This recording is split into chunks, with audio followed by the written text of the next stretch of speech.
Nursing পড়ে এই দেখ আমিই বসে আছি, তুই আবার নার্সিং পড়ি বলছিস, কি করবি পড়ে? নমস্কার সবাইকে, আমি মৈত্রেয়ী। তো কেমন আছো তোমরা সবাই? আমার একটা নতুন ভিডিওতে তোমাদের অনেক অনেক স্বাগত জানাই। আমাদের গ্রামটা কতটা সুন্দর, সত্যি যখন গ্রামের বাড়ি আসি তখন যেন যেতেই ইচ্ছে করে না। এবার বলি, যেটা বলছিলাম, আমার প্রথম কথাটা শুনে অনেকে রিলেট করতে পারবে, যারা মেনলি উচ্চ মাধ্যমিক দিয়েছো তাদেরকে অনেকেই সাজেশনটা দিয়েছে যে নার্সিং পড়িস না, নার্সিং পড়লে কোনো কেরিয়ার নেই, তুই জব পাবি না, সব প্রফেশন সমান, অতএব তুই কম টাকা দিয়ে অনার্সে পড়ে না দিলে তুই সমস্ত চাকরিগুলোতে এলিজিবল হয়ে যাবি। যারা এই কথাগুলো বলে তারা বেশিরভাগ কিন্তু সবাই নার্স। এবার যখন তুমি অনার্স লেভেলের কারো কাছে সাজেশন চাইতে যাবে তখন সে বলবে nursing is the good option, অনার্সে একদম যাস না, আমরাও ফেঁসে আছি। সদ্য উচ্চ মাধ্যমিক পাশ করা স্টুডেন্টরা তারা এর কাছে মতামত ওর কাছে মতামত পেতে পেতে একদম ক্লান্ত।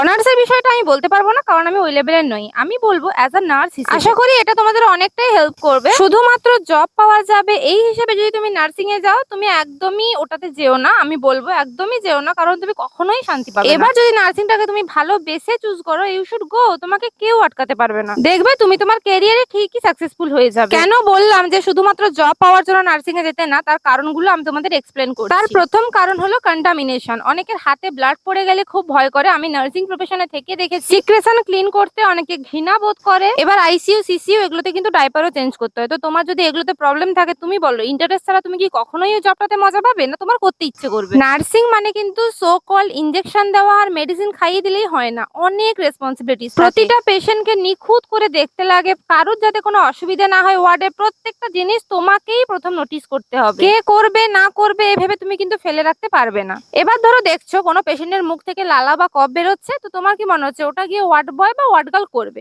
ধরো আশেপাশে কেউ নেই, তো তুমি কি করবে? সাধারণত নার্সকেই গিয়ে কিন্তু করতে হয়, আমিও করেছি। তো তাই জন্য তোমাদেরকে বলে দিই। আরো একটা ভয়ের কথা বলি, ধরো পেশেন্টকে তুমি কোন রকমের ইনজেকশন দিচ্ছ বা ব্লাড নিচ্ছ, তো সেই সময় নিডিলটা কোন রকম অসাবধানিতে রেখে দিয়েছো, তো তোমার নিডিল স্টিক ইনজুরি হতে পারে, যেটা হচ্ছে নিডিলটা হাতের মধ্যে ঢুকে যেতে পারে।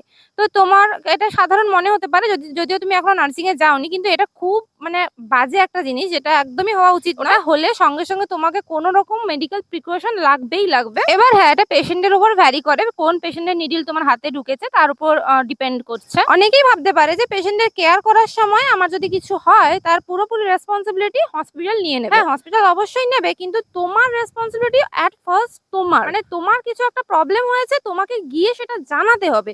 তোমাকে এগিয়ে এসে কেউ সাহায্য করবে এটা তুমি আশা করতেই পারো না। স্টাফ নার্সের ক্ষেত্রে একটা জিনিস হয়, যেটা হচ্ছে দাঁড়ানোটা একটা ম্যান্ডেটরি ব্যাপার, প্রায়শই দাঁড়িয়েই থাকতে হয়। আশা করছি পুরোটা এক্সপ্লেন করতে পারলাম। যদি তোমাদের কোনো ডাউট থাকে অবশ্যই কমেন্টে জানাতে পারো, এতটুকু হেল্প তো করেই দিতে পারি।